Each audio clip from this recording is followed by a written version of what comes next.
Praise the Lord. The best wishes to you and your family members in the name of God. దేవుని నామమునకు మహిమ కలుగును గాక.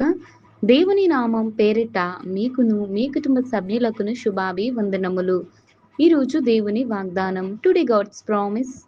యెహోవా మనకు న్యాయాధిపతి.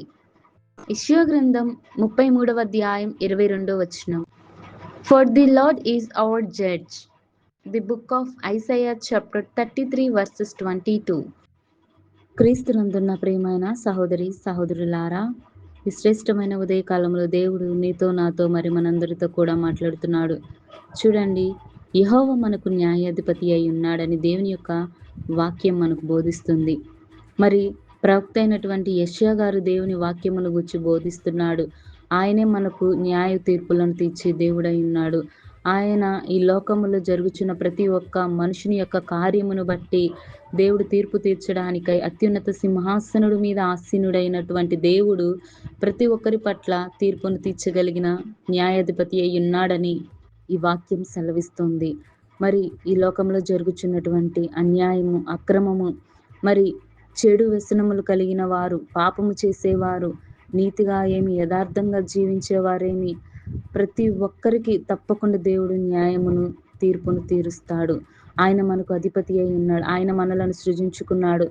సర్వ మానవాళిని సృజించిన యెహోవా తన యొక్క అత్యున్నత సింహాసనము మీద మరి ప్రతి ఒక్కరిని చూస్తూ గమనిస్తూ, ఆయన కన్ను ప్రతి నేత్రమును చూస్తుంది. రహస్యమందు చూచుచున్న దేవుడు కూడా ప్రతి ఒక్కరికి ప్రతిఫలమునిస్తాడండి. అంతటి గొప్ప దేవుడు మన దేవుడు. అంతటి దేవుని మనం కలిగి ఉన్నాం. మరి ఆయన పట్ల మనము భయం కలిగి ఉండాలి, భక్తి కలిగి ఉండాలి. యథార్థంగాను నీతిగాను మన యొక్క జీవితాలను సరిచేసుకుంటూ, మరి యెషయా ప్రవక్త గారు ఏ రీతిగా అయితే తన యొక్క జీవితాన్ని కాపాడుకున్నాడో, దేవునికి ఏ రీతిగా సమర్పించుకున్నాడో, దేవుని యొక్క ఆలోచన ప్రతి విషయం దేవునితో మాట్లాడుతూ, ప్రార్థిస్తూ, విశ్వాసం ఉంచుతూ తన యొక్క జీవితాన్ని ఏ రీతిగా కాపాడుకున్నాడో మనం కూడా ఆ రీతిగా కాపాడుకోవాలి. కనుక ఈ లోకంలో ఒకరిని ఒకరు విమర్శించుకుంటూ తీర్పులు తీర్చుకుంటారు. కానీ దేవుడు వారికై వారు ప్రతి ఒక్కరి పట్ల తీర్పును తీర్చడానికి సిద్ధముగా ఉన్నాడు. కనుక ప్రతి ఒక్కరు తమకై తాను తగ్గించుకొనొచ్చు, ఒకరిని ఒకరు తమ యొక్క పాపములు ఒప్పుకొనొచ్చు, ఒకరిని ఒకరు మన్నించుకొనొచ్చు, మరి ప్రేమాభిమానాలను కలిగి ఉండమని దేవుడు తెలియజేస్తున్నాడు. కనుక ఈ వాక్యము ప్రతి కుటుంబ జీవితాలలో నెరవేర్చమని యేసయ్య నామమున ప్రార్థిస్తున్నాం. ప్రార్థన.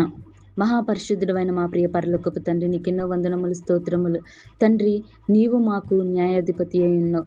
ప్రభా, ఈ లోకంలో జరుగుచున్న ప్రతి ఒక్క అన్యాయము, అక్రమములు వాటి పట్ల నీవు తీర్పును తీర్చడానికి సిద్ధముగానున్న మా యేసయ్య నీకు స్తోత్రాలు. ప్రభా, ప్రతి కుటుంబంలో జరుగుచున్న ప్రభా ఆ యొక్క సమస్యలేమి తండ్రి, అన్యాయపు తీర్పులు తీరుస్తున్నారేమో, దయచేసి వారి పట్ల న్యాయమైన తీర్పును తీర్చండి. ప్రభా, రేపటి రోజున తండ్రి నీ యొక్క సింహాసనం ఎదుట ప్రతి ఒక్కరు నిలబడి నీకు లెక్కప్ప చెప్పాల్సి ఉంది. ప్రభా, దయచేసి అట్టి వారందరినీ తండ్రి దర్శించండి. ప్రభా, నీ బిడ్డలుగా జీవించడానికి సహాయము దయచేయండి, మారు మనస్సును దయచేయండి.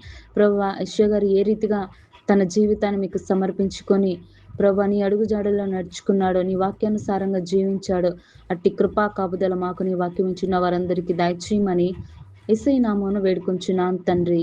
ఆమేన్.